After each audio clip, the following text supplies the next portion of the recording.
फिरोजपूरमध्ये drugs तस्करी विरोधात मोठी कारवाई करण्यात आली आहे। कुख्यात ड्रग्ज तस्कर संदीप सिंगला अटक करण्यात आली आहे आणि तब्बल 50 किलो हेरोईन जप्त करण्यात आले। पाकिस्तानातून भारतात ड्रग्ज पाठवले जात असल्याचा संशय आहे। सखोल तपास या अनुषंगाने सुरू आहे। या कारवाई दरम्यान आरोपी संदीप सिंगने वाहन थांबवलं नाही म्हणून पोलिसांनी गोळीबार सुद्धा केला। संदीप सिंग हा तलवंडी परिसरातील रहिवासी आहे। त्याच्यावर यापूर्वी सुद्धा अनेक गुन्हे दाखल आहेत। संदीप सिंग जलालाबाद परिसरातून ड्रग्ज घेऊन येत होता।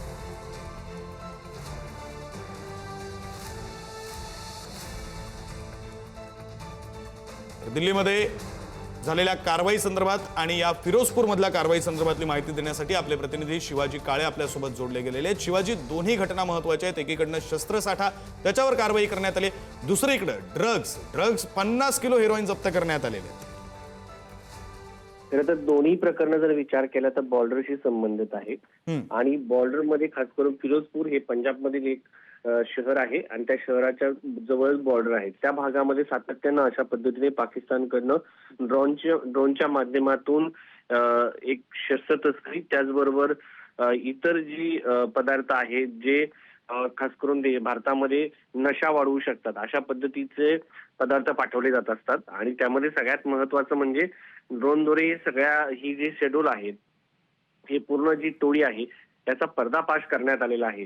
त्यामध्ये खास करून जीपीएसचा वापर केला जात होता आणि तिकडनं देखील या संदर्भामध्ये अशा पद्धतीने शस्त्र पाठवून खास करून पंजाब आणि हरियाणा, दिल्ली, उत्तर प्रदेश भागामध्ये ज्या टोळ्या आहेत, लॉरेन्स बिश्नोईची टोळी होती त्याला देखील अशा पद्धतीने ही शस्त्र दिली जात होती।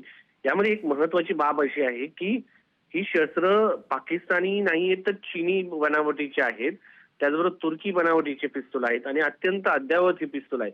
तर एकंदरीत जर पाहिलं तर पाकिस्तानच्या मागे या सगळ्या गोष्टी करण्यामध्ये की भारतामध्ये अंतर्गत सुरक्षा धोक्यात आणण्यामागे चीन आहे का, तुर्की आहे का, ज्यांनी ऑपरेशन सिंदूरमध्ये पाकिस्तानला मदत केली होती। तर एकंदरीत जर पाहिलं गेलं तर हे सगळे देश याच्या मागे भारतामध्ये अस्थिरता निर्माण करण्याचा प्रयत्न करतायत का, असाही प्रश्न या निमित्ताने उपस्थित होतो। कारण आतापर्यंत पोलिसांनी 4 तस्करांना अटक केली आहे, 10 परदेशी बनावटीची पिस्तूल ताब्यात घेतली, 92 कारतूस जप्त केलेली आहेत।